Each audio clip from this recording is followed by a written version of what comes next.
Well, hello everyone. It is Craig, and I am also here with Me, Oliver. I'm Oliver. yes. And today you might be wondering what we're doing at clearly Epcot. Well, we're not going on Soarin'. Sorry, not that. But we are hungry, so we want to go inside the Sunshine Season and eat up.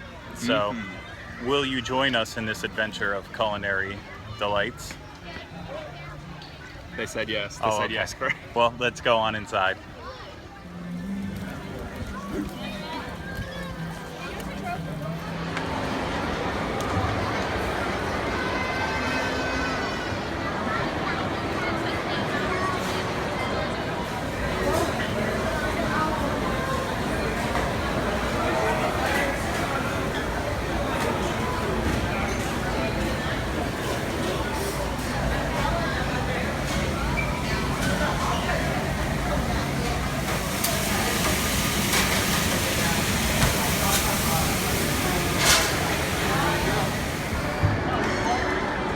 Oliver, what'd you get?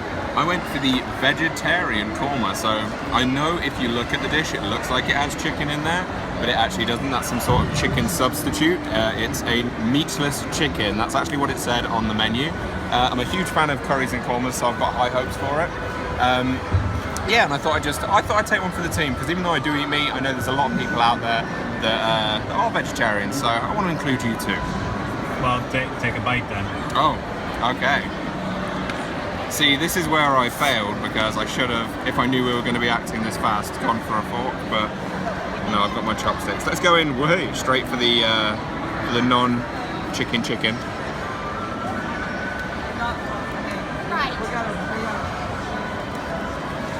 It's not bad, you know, like the korma taste is there, it's great, it tastes very, very creamy like a korma should. It's been spiced very well, seasoned incredibly well. The actual meatless meat, you can tell it's not chicken. It is one of those substitutes, but it doesn't taste bad. It doesn't really have a taste at all to it. Its taste is brought over from the sauce. So to me, that's a good thing, and I can deal with that. So yeah, I'm pretty impressed. Even though I'm not a meat eater, I'm going to enjoy this just as much. Let's see how you feel after you're done. I should, yeah.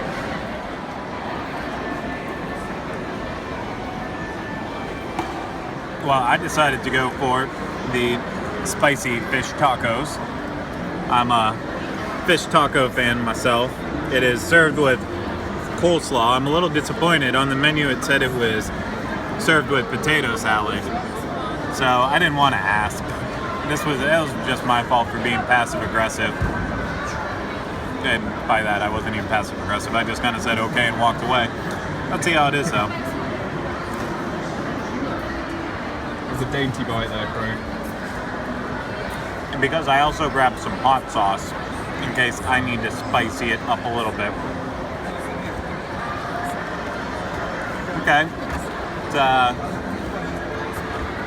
It's not bad so far. It's like a very tiny piece and very flaky piece of like mahi or some other white fish, and like a cabbage slaw, more on the creamier side. I mean, it's coated with definitely some spicy seasoning, but it's not overly spicy. I would say it's one of those dishes that whenever people are like, oh, I don't enjoy spicy things, if they took a bite of this, they'd probably be like, oh, that's spicy. But really, it's not. They're just being kind of babies about it. But I'm gonna keep digging in. I'm gonna add a little hot sauce, and I'll really get to the bottom of this.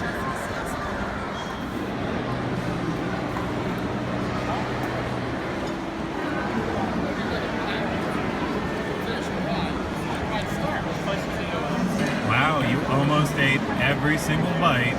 It's one of those where, like, it annoys me that I can't eat every single grain. Yeah, that's a personal thing though. But no, it was tasty. It was very, very good. It was one of those that actually improved the more I ate it. So, good amount of vegetables. Honestly, the base of it was really peas and carrots, and they blended very well with the sauce.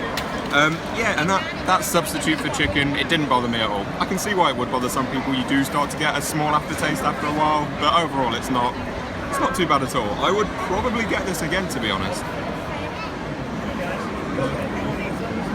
Well, I finished too, and as you see, there's There's the aftermath of hot sauce and I don't know, and a napkin. That's basically all I left behind. Yeah, the hot sauce definitely added to it. It wasn't lacking in flavor. The more I ate the slaw that was in it, the more I started to realize that it was like a mayonnaise-based slaw, not like a vinegar-based slaw like you usually have on a fish taco. So that was interesting. But the hot sauce did a good job of masking all of that and making it decently edible. So I mean, as you can see, I finished it. It's all gone, so must be okay.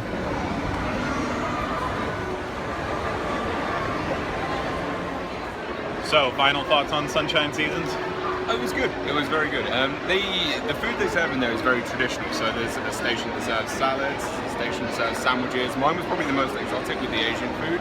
And it's not to say that it was bad at all, but here's my issue. If you're going to eat in Epcot, why would you come to somewhere like Sunshine Seasons when you have other things available? And that's not to say that it's not bad. There's many good reasons to eat there.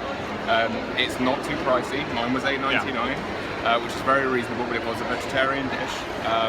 It was really the drink that pushed it up, so it's $13 something with the drink added on and the tax as well. So there are reasons to come here, but honestly, if you're in Epcot, like, you're a stone's throw away from all the quick service locations that you can visit around World Showcase. So but that's my thoughts. What did you think, Greg? I kind of agree with you. Mine for the fish tacos, I believe they were $11.79 for the two kind of small tacos with just one little scoop of coleslaw, and then after a drink it was up to $16.